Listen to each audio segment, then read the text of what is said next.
கன்னிராசி நேயர்களே, இந்த வீடியோ உங்களுக்கே தற்செயலா வந்ததுன்னு நினைக்காதீங்க. இப்போ நீங்கள் இதை பார்த்துட்டு இருக்கீங்க அப்படின்னா அதுக்கு பின்னாடி ஒரு காரணம் இருக்குது. சமீப காலமாக மனசில் ஏதோ ஒரு குழப்பம், எப்போ என் வாழ்க்கை சரியான பாதைக்கு போகும்னு ஒரு கேள்வி. அந்த பதிலை தேடி தான் இப்போ நீங்கள் இங்கே வந்திருக்கீங்க.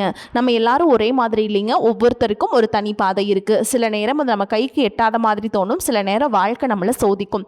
ஆனால் அந்த நேரத்தில் நம்மளை காப்பாற்றி வழிநடத்துகிற ஒரு சக்தி இருக்குது. அதுதான் நம்மளுடைய குலதெய்வம். பல தடவை கடைசி நிமிஷத்தில் விஷயங்கள் சரியாக இருக்கலாம். அது எல்லாம் சும்மா இல்லை, அதுக்கு பின்னாடி குலதெய்வ அருள் தான் காரணமாக இருக்குது. இந்த பலன்கள் உங்களுக்கு உண்மையிலேயே வேலை செய்யணும்னா இந்த நிமிஷத்தோட சின்ன விஷயம் செய்யுங்க. கமெண்ட் பாக்ஸில் உங்கள் குலதெய்வத்துடைய பெயரை எழுதுங்க. தெரியலனா உங்களுக்கு பிடிச்ச தெய்வத்துடைய பெயரை எழுதுங்க, மனசார எழுதுங்க. அந்த நம்பிக்கை தான் இந்த பலனோட சக்தி. இன்னும் நம்ம சேனலை சப்ஸ்கிரைப் பண்ணலைன்னா மறக்காமல் சப்ஸ்கிரைப் பண்ணிக்கோங்க. அப்படியே பக்கத்தில் இருக்கக்கூடிய பெல் ஐக்கானையும் கிளிக் பண்ணிக்கோங்க. அப்போ தான் நாங்கள் போடுற ஒவ்வொரு வீடியோ பதிவும் உடனே உங்ககிட்ட வந்துட்டே இருக்கும். வாங்க வீடியோக்குள்ளே போகலாம். அன்பும் நம்பிக்கையும் நிறைந்த கன்னி ராசி நேயர்களுக்கு வணக்கம். புதனை ராசி அதிபதியாக கொண்ட கன்னி ராசிக்காரர்களே, உங்களை பற்றி ஒரு விஷயம் சொல்ல வேண்டும் என்றால் வெளியே பார்க்கும்போது எப்போதும் சிரித்து கொண்டே இருப்பீர்கள். ஆனால் மனதுக்குள் எத்தனை விஷயங்கள் ஓடிக்கொண்டிருந்தாலும் அதை யாரிடமும் எளிதாக வெளிப்படுத்த மாட்டீர்கள். உங்களுடைய கஷ்டங்களை உங்களுக்குள்ளேயே வைத்துக்கொண்டு இதை நான் பார்த்து கொள்கிறேன் என்று அமைதியாக கடந்து செல்பவர்கள்தான் நீங்கள். கடந்த சில காலமாக உங்களுடைய மனதில் 3 விஷயங்களில் ஏதாவது ஒன்று மிகப்பெரிய சுமையாக இருந்திருக்கலாம். ஒன்று உடல்நிலை தொடர்பான கவலை, இன்னொன்று காரணமே இல்லாமல் சிலர் உங்களை எதிராக நடந்து கொள்வது, மற்றொன்று எவ்வளவு வருமானம் வந்தாலும் கடன், செலவு, குடும்ப பொறுப்பு என்று கையில் பணம் நிற்காத நிலை. இந்த 3இல் ஏதாவது ஒரு விஷயம் உங்களுடைய சிந்தனையை அதிகமாக ஆக்கிரமித்திருக்கலாம். ஆனால் அதையெல்லாம் வெளியில் காட்டாமல் பரவாயில்லை, நான் பார்த்து கொள்கிறேன் என்று சொல்லிக்கொண்டு வாழ்க்கையை நடத்தி வந்திருப்பீர்கள். அதனால்தான் உங்களை சுற்றி இருப்பவர்களுக்கு உங்களுடைய உண்மையான கஷ்டம் முழுமையாக தெரியாமல் இருக்கலாம். ஆனால் ஒரு விஷயத்தை மட்டும் நன்றாக நினைவில் வைத்துக் கொள்ளுங்கள். நீங்கள் உழைக்காததால் உங்கள் வாழ்க்கை தாமதமாகவில்லை. நீங்கள் விட்டு கொடுத்ததும் பொறுத்து கொண்டதும் கொஞ்சம் அதிகமாகிவிட்டது. இனி வரக்கூடிய காலகட்டத்தில் அந்த நிலைமையில் மாற்றம் ஏற்படக்கூடிய வாய்ப்புள்ளது. கன்னிராசி உத்திர நட்சத்திரம் 2ஆம் பாதம், 3ஆம் பாதம், 4ஆம் பாதங்கள், அஸ்தம் மற்றும் சித்திரை நட்சத்திரம் 1ஆம் பாதம், 2ஆம் பாதங்களில் பிறந்தவர்களே, உங்கள் வாழ்க்கையில் ஒரு முக்கியமான நபரின் அறிமுகம் எதிர்பாராத சில வாய்ப்புகளை உருவாக்கக்கூடிய காலமாக அமையலாம். அந்த நபர் குடும்பம் மூலமாக இருக்கலாம், நண்பர்கள் மூலமாக இருக்கலாம், வேலை அல்லது தொழில் மூலமாக இருக்கலாம், அல்லது நீண்ட நாட்களாக தொடர்பில் இல்லாத ஒருவர் மீண்டும் உங்கள் வாழ்க்கையில் வரலாம். அந்த அறிமுகம் உங்களுடைய வாழ்க்கையில் ஒரு நல்ல மாற்றத்திற்கான தொடக்கமாக இருக்கட்டும். குடும்பத்தில் முன்னேற்றம், வேலையில் வளர்ச்சி, பணவரவு, மனமகிழ்ச்சி என்று பல விஷயங்களில் மெதுவாக நல்ல மாற்றங்களை நீங்கள் உணரக்கூடிய வாய்ப்புள்ளது. பெற்றோர்களின் ஆதரவு உங்களுக்கு மன நிறைவை தரும். உறவினர்கள் மூலமாக மகிழ்ச்சியான செய்திகள் வரலாம். எதிர்காலத்தை பற்றி இதுவரை குழப்பமாக இருந்த நீங்கள் இனி நிறைய திட்டங்களை போட தொடங்குவீர்கள். கன்னி ராசி நேயர்களே, தொழில் மற்றும் வேலை என்று பார்க்கும்போது இதுவரை இருந்த சில நெருக்கடிகள் படிப்படியாக குறையக்கூடிய காலம் வந்துவிட்டது. வேலை செய்பவர்களுக்கு சக ஊழியர்களின் ஒத்துழைப்பு கிடைக்கலாம். நீண்ட நாட்களாக நீங்கள் எதிர்பார்த்த அங்கீகாரம் கிடைக்கக்கூடும். மேல் அதிகாரிகளிடம் உங்கள் திறமையை கவனிக்கப்படலாம். சிலருக்கு புதிய பொறுப்புகள் கிடைக்கலாம். வேலை தேடிக்கொண்டிருப்பவர்களுக்கு எதிர்பாராத இடத்திலிருந்து ஒரு நல்ல அழைப்பு வரலாம். குறிப்பாக இதுவரை உங்கள் கல்வி தகுதிக்கேற்ற வேலை கிடைக்கவில்லை என்று மனதில் வருத்தப்பட்டவர்களுக்கு புதிய திறமைகளை கற்றுக்கொண்டு நல்ல வேலைக்கு செல்லக்கூடிய வாய்ப்பும் உருவாகலாம். புதிய தொழில்நுட்பங்களை கற்றுக்கொள்வது உங்களுடைய எதிர்காலத்திற்கு மிகப்பெரிய பலமாக இருக்கும். சுய தொழில் மற்றும் வியாபாரம் செய்பவர்களுக்கு நண்பர்கள் மற்றும் கூட்டாளிகளின் ஒத்துழைப்பு கிடைக்கலாம். நீண்ட நாட்களாக நின்று போன ஒரு திட்டம் மீண்டும் வேகம் பெறலாம். வாடிக்கையாளர்கள் அதிகரிக்கலாம். விற்பனை மெதுவாக உயரலாம். எதிர்பார்த்த லாபம் கிடைக்கக்கூடிய வாய்ப்பும் உள்ளது. பொருளாதார ரீதியாக நலிவடைந்திருந்த சில நிறுவனங்கள் கூட மீண்டும் வளர்ச்சி பாதைக்கு வரக்கூடிய சூழல் உருவாகலாம். புதிய தொழில் தொடங்க நினைப்பவர்கள் திட்டமிட்டு செயல்படலாம். ஆனால் அவசரமாக முதலீடு செய்யாதீர்கள். குறிப்பாக இணையம் சார்ந்த வியாபாரங்களில் யாரையும் முழுமையாக நம்பி பண முதலீடு செய்ய வேண்டாம். ஆவணங்களை முழுமையாக படிக்காமல் கையெழுத்திடாதீர்கள். பணம் கொடுக்கல் வாங்கலில் மிகவும் கவனமாக இருங்கள். யாருக்காகவும் அவசரப்பட்டு ஜாமீனுக்கு நிற்காதீர்கள். ஏனென்றால் இந்த காலகட்டத்தில் சம்பாதிப்பதை விட சம்பாதித்த பணத்தை பாதுகாப்பது மிகவும் முக்கியம். நீண்ட நாட்களாக வராமல் இருந்த பணம் சிலருக்கு மீண்டும் கிடைக்கக்கூடிய வாய்ப்பும் உள்ளது. உள்ளது. கடன் பிரச்சனையில் இருந்தவர்களுக்கு படிப்படியாக தீர்வு காணும் நிலை உருவாகலாம். கன்னிராசிக்காரங்களே, உங்களுக்கு பணம் சம்பாதிக்க தெரியும். ஆனால் பல நேரங்களில் குடும்ப பொறுப்பு, கடன், உறவுகளுக்கான உதவி, தேவையற்ற செலவுகள் என்ற பணம் கையில் நிற்காமல் போயிருக்கலாம். சில நண்பர்களுக்காகவும் உறவினர்களுக்காகவும் பெரிய தொகையை கடனாக கொடுத்திருக்கலாம். அதை திருப்ப கேட்க முடியாமல் கேட்டால் உறவு பாதிக்குமோ என்ற பயத்திலும் இருந்திருக்கலாம். ஆனால் இனி அந்த விஷயத்தில் ஒரு தெளிவான முடிவை எடுங்கள். உங்கள் வாழ்க்கையை பாதிக்கும் அளவுக்கு மற்றவர்களுக்காக பண உதவி செய்ய வேண்டாம். உதவி செய்வது நல்ல குணம், ஆனால் அந்த உதவி உங்களுடைய குடும்பத்தின் நிம்மதியை பாதிக்கக்கூடாது. இந்த காலகட்டம் சிக்கனமாக செயல்படுவது நல்லதுங்க. தேவையற்ற ஆடம்பர செலவுகளை குறைச்சு கொள்ளுங்க. எதிர்காலத்திற்காக சேமிக்க தொடங்குங்கள். வருமானம் அதிகரிப்பது மட்டும் முன்னேற்றம் இல்லை, சேமிப்பு அதிகரிப்பதுதான் உண்மையான பொருளாதார முன்னேற்றம். குடும்பம், காதல், திருமண வாழ்க்கை எப்படி இருக்குன்னு பார்க்கலாங்க. குடும்ப வாழ்க்கையில் இதுவரை இருந்த சில மனக்கசப்புகள் படிப்படியாக குறையக்கூடிய காலகட்டம் இது. ஆனால் ஒரு விஷயத்தை மட்டும் கவனமாக நினைவில் வைத்துக் கொள்ளுங்கள். கணவன் மனைவி உறவாக இருந்தாலும் சரி, குடும்ப உறவாக இருந்தாலும் சரி, மூன்றாவது நபரின் தலையீட்டை அதிகமாக அனுமதிக்காதீர்கள். சில நேரங்களில் ஒரு சிறிய விஷயத்தை மூன்றாவது நபரிடம் பகிர்வது பெரிய பிரச்சனையாக மாறிவிடும். உங்களுடைய குடும்ப விஷயங்களை அறிமுகம் இல்லாதவர்களிடம் பகிர்ந்து கொள்வதை தவிர்ப்பது நல்லது. குடும்பத்தில் உள்ளவர்களிடம் மனம் விட்டு பேசுங்கள். அவர்களுடைய கருத்துகளுக்கும் மதிப்பு கொடுங்கள்.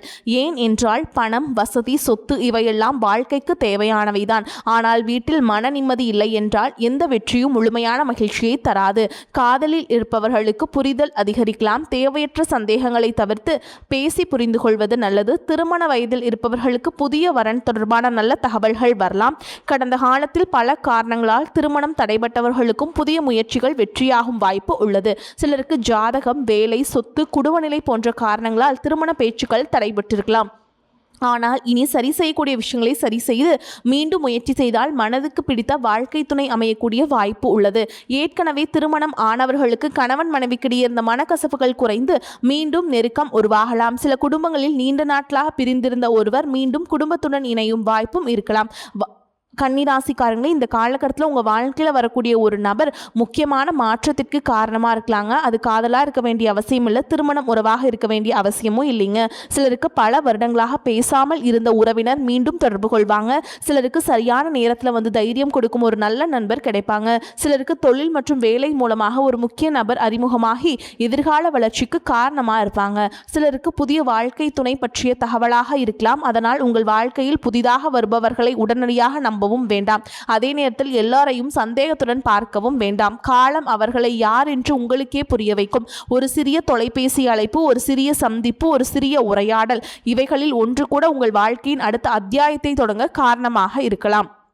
நீண்ட நாட்களாக தடைபட்ட அரசு தொடர்பான காரியங்கள் இருந்தால் அவை மெதுவாக சாதகமாக முடிவடையக்கூடிய வாய்ப்புள்ளது. சொத்து தொடர்பான விஷயங்கள் இருந்த குழப்பங்களுக்கு தீர்வு கிடைக்கலாம். நிலம், வீடு, வாகனம் போன்ற விஷயங்களில் எதிர்பார்த்த முடிவுகள் கிடைக்கக்கூடிய வாய்ப்பும் இருக்குதுங்க. நீதிமன்றம் தொடர்பான பிரச்சனைகளை எதிர்கொள்பவர்கள் சட்ட ரீதியான சரியான ஆலோசனை பெற்று செயல்படுவது நல்லது. அவசர முடிவுகளை எடுக்காமல் தேவையான ஆவணங்களை சரிபார்த்து முன்னேறுங்கள்.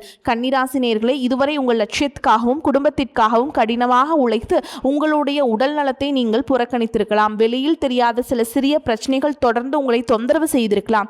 உங்களுக்கு ஆற்றல் இருக்கலாம், திறமை இருக்கலாம், திட்டங்கள் இருக்கலாம், கடின உழைப்பு இருக்கலாம். ஆனால் உடல் நலம் இல்லாமல் எந்த இலக்கையும் முழுமையாக அடைய முடியாது. எனவே உங்களுடைய உடல் நலத்திற்கும் முக்கியத்துவம் கொடுங்கள். சரியான நேரத்தில் உணவு எடுத்துக்கொள்ளுங்கள். போதுமான தூக்கம் பெறுங்கள். நடைப்பயிற்சி போன்ற எளிய உடற்பயிற்சிகள் பழக்கமாக்கிக் கொள்ளுங்கள். உடலில் தொடர்ந்து இருக்கும் அறிகுறிகளை அலட்சியம் செய்யாமல் தேவையான நேரத்தில் மருத்துவரின் ஆலோசனைகளை பெற்றுக்கொள்ளுங்கள். கன்னிராசிக்காரங்களே, உங்களுடைய வாழ்க்கையில பிரச்சனை உங்களால் வருவது குறைவு. உங்களை சுற்றி இருப்பவர்களால் வரக்கூடிய பிரச்சனைகள் தான் அதிகமாக இருக்கலாம். நண்பர்கள் என்று நினைத்தவர்கள் துரோகம் செய்திருக்கலாம். உறவினர்கள் என்று நம்பியவர்கள் தேவைக்கு மட்டும் உங்களை அணுகியிருக்கலாம். உதவி செய்த பிறகும் நீங்கள் ஏமாற்றப்பட்டிருக்கலாம். அதனால் யாரையும் வெறுக்க வேண்டாம். ஆனால் யாரையும் கண்மூடித்தனமாக நம்பவும் வேண்டாம். உங்கள் வாழ்க்கையின் முக்கியமான முடிவுகளை மற்றவரிடம் ஒப்படைக்காதீர்கள். உங்கள் திட்டங்கள் வெற்றி பெறும் வரை எல்லாவற்றையும் அனைவரிடமும் பகிர்ந்து கொள்ள வேண்டிய அவசியமில்லை. அமைதியாக உழையுங்கள். வெற்றி கிடைத்த பிறகு உங்கள் முடிவுகளே பேசட்டும். குடும்பத்திற்காக நீங்கள் நிறைய செய்திருக்கலாம். ஆனால் குடும்பத்தில் இருப்பவர்களிடம் மனம் விட்டு பேசுவதற்கு நேரம் ஒதுக்கி இருக்கிறீர்களா? அவர்களுடைய மனநிலையை புரிந்து கொள்ள முயற்சி செய்திருக்கிறீர்களா? சில நேரங்களில் நாம் குடும்பத்திற்காக எல்லாவற்றையும் செய்து கொடுத்தாலும் அன்பாக 2 வார்த்தைகள் பேசாமல் இருப்பதால் உறவுகளில் இடைவெளி உருவாகிவிடும். அதனால் இந்த காலகட்டத்தில் ஒரு மாற்றத்தை செய்யுங்கள். குடும்பத்தினருடன் அதிக நேரம் செலவிடுங்கள். அவர்களுடைய கருத்துக்களை கேளுங்கள். தேவையான இடங்களில் விட்டு கொடுங்கள். சிறிய விஷயங்களை பெரிய பிரச்சனையாக மாற்றாதீர்கள். குடும்பத்தில் நிம்மதி வேண்டுமென்றால் சில இடங்களில் வெற்றி பெறுவதை விட சில இடங்களில் விட்டு கொடுப்பதே பெரிய வெற்றி.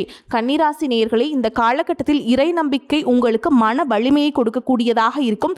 புதன் பகவானின் அருளை பெற புதன்கிழமைகளில் விநாயகர் அல்லது பெருமாளை வழிபாடு செய்யலாம். காலை நேரத்தில் விநாயகரை மனதார வணங்கி ஓம் கம் கணபதியே நமக அப்படிங்கிற மந்திரத்தை 21 முறை ஜெபிக்கலாம். புதன்கிழமைகளில் பச்சை பயிறு தானம் செய்வது போன்ற நட்பணிகளையும் செய்யலாம். செவ்வாய்க்கிழமைகளும் முருகனை வழிபாடு செய்கிறது நல்லது. ஓம் சரவணபவ அப்படிங்கிற மந்திரத்தை 108 முறை ஜெபிக்கலாம். உங்களால் முடிந்த அளவு ஏழை எளியவர்களுக்கு உணவு அல்லது தேவையான உதவிகளை செய்யுங்கள். குலதெய்வ வழிபாட்டை மறந்துவிடாதீர்கள். நீண்ட நாட்களாக நிறைவேற்றாமல் வைத்திருக்கும் வேண்டுதல்கள் இருந்தால் அவற்றை நிறைவேற்ற முயற்சி செய்யுங்கள். கன்னிராசி நேயர்களே, நீங்கள் இதுவரை சந்தித்த தாமதங்கள் உங்கள் தோல்வி அல்ல. நீங்கள் அனுபவித்த ஏமாற்றங்கள் உங்கள் வாழ்க்கையின் முடிவல்ல. நீங்கள் இழந்த மனிதர்கள் உங்கள் வாழ்க்கையின் முழுமையும் அல்ல. சிலர் ஒரு பாடத்தை கற்றுக் கொடுக்க வந்திருப்பார்கள். சிலர் உங்களை உயர்த்த வந்திருப்பார்கள். சிலர் உங்களுக்குள் இருக்கும் திறமையை வெளிக்கொண்டு வருவதற்காக வந்திருப்பார்கள். அதனால் கடந்த காலத்தை நினைத்து வருத்தி கொண்டிருக்காதீர்கள். இனி உங்கள் வாழ்க்கையில் என்ன செய்ய வேண்டும் என்பதில் தான் கவனம் செலுத்த வேண்டும். நீங்கள் சிலருக்கு புதிய வேலை கிடைக்க உதவி செய்யலாம். சிலருக்கு தொழில் முன்னேற்றம் கிடைக்கும். சிலருக்கு நின்று போன பணம் கைக்கு வரும். சிலருக்கு திருமண வாய்ப்புகள் அமையும். குடும்பத்தில் இருந்த பிரச்சனைகள் குறையும். புதிய மனிதர்களின் அறிமுகம் வாழ்க்கையை மாற்றலாம். நீண்ட நாட்களாக இருந்த உடல் மற்றும் மன அழுத்தங்களிலிருந்து நிம்மதி கிடைக்கலாம். இந்த காலகட்டத்தில் மிகப்பெரிய பலன் என்ன தெரியுமா? உங்களை நீங்கள் மீண்டும் நம்ப ஆரம்பிப்புதான். இதுவரை மற்றவர்களுக்காக வாழ்ந்திருந்தால் இனி உங்களுக்காகவும் வாழுங்கள். மற்றவர்களின் பிரச்சனைகளை தீர்த்து வைத்து நீங்கள் உங்களுடைய வாழ்க்கையும் கவனிக்க தொடங்குங்கள். உங்களுக்கு தேவையான இடத்தில் இல்லை என்று சொல்ல கற்றுக்கொள்ளுங்கள். உங்களுடைய உழைப்புக்கு மதிப்பு கொடுங்கள். உங்களுடைய நேரத்திற்கு மதிப்பு கொடுங்கள். உங்களுடைய பணத்திற்கு மதிப்பு கொடுங்கள். உங்களுடைய மன நிம்மதிக்கு அதைவிட அதிகமான மதிப்பு கொடுங்கள். நினைவில் வைத்துக் கொள்ளுங்கள், தாமதம் என்பது மறுப்பு அல்ல. சில நேரங்களில் இறைவன் நமக்கு கொடுக்க போகும் விஷயம் சிறப்பாக இருப்பதால் அதற்கான நேரத்தையும் சரியாக அமைத்து கொண்டிருப்பார். எனவே மனம் தளராதீர்கள். உங்கள் முயற்சியை நிறுத்தாதீர்கள். உங்களை நீங்கள் நம்புங்கள். இறைவனை நம்புங்கள். நல்லதை நினையுங்கள். நல்லதை செய்யுங்கள். உங்கள் வாழ்க்கையில் நல்லதே நடக்கட்டும். வரக்கூடிய வாய்ப்புகளை சரியான நேரத்தில் கரெக்டாக பயன்படுத்திக்கோங்க. அதுதான் உங்களுக்கு நல்லபடியாக அமையும். வாழ்த்துக்கள். வாழ்க வளமோடு நலமோடு. நன்றி, வணக்கம்.